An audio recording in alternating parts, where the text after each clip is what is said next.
Assalamu alaikum. How are you all? Welcome to our channel The English Classroom. আজকে আপনাদের জন্য নিয়ে এসেছি কিছু প্রয়োজনীয় ইংলিশ ভোকাবুলারি যেগুলো দিয়ে আপনি আপনার ইংলিশ শেখার যাত্রাটি শুরু করতে পারেন। সো আর কথা না বাড়িয়ে চলুন আমরা আজকের এই ভোকাবুলারিগুলো শিখে আসি।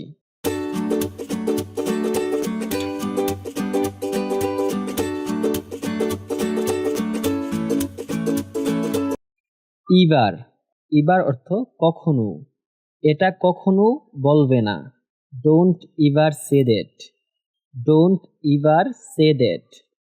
এক্স্যাক্টলি এক্স্যাক্টলি অর্থ হুবহু, আমি যেমন বলেছি ঠিক তেমনই করুন।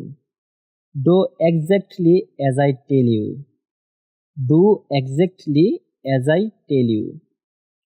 এক্সট্রিমলি এক্সট্রিমলি অর্থ চরমভাবে বা অত্যন্ত, আমি অত্যন্ত ক্ষুধার্ত। I am extremely hungry.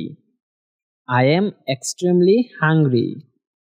Fairly fairly মানে মোটামুটি, আমি মোটামুটি নিশ্চিত যে এটি কাজ করবে। I am fairly sure that it will work.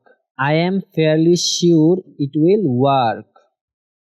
Finally finally মানে অবশেষে, আমি অবশেষে একটি চাকরি পেয়েছি। I finally got a job. I finally got a job. Fully fully মানে পুরোপুরি, আমি সেটার সম্পর্কে পুরোপুরি সচেতন। I am fully aware of that.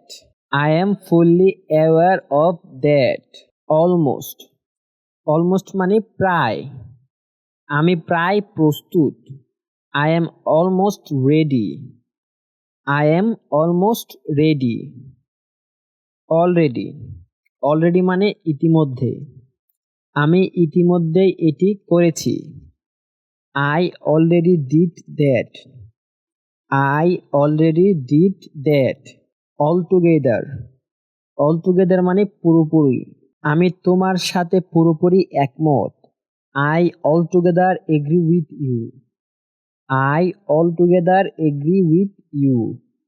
Definitely definitely মানে স্পষ্টভাবে, স্পষ্টভাবে আমার অবশ্যই যাওয়া উচিত। I should definitely go. I should definitely go. Widely widely মানে ব্যাপকভাবে, চা ভারতে ব্যাপকভাবে জন্মে। Tea is widely grown in India. Tea is widely grown in India. তো ভিউয়ার্স আজকে এই পর্যন্তই, আশা করি আজকের এই লেসনটা আপনারা পুরোপুরিভাবে প্র্যাকটিস করবেন। তো দেখা হবে পরবর্তী কোনো ইম্পর্টেন্ট ভোকাবুলারি লেসনে। ততক্ষণ পর্যন্ত ভালো থাকুন, সবাইকে আল্লাহ হাফেজ।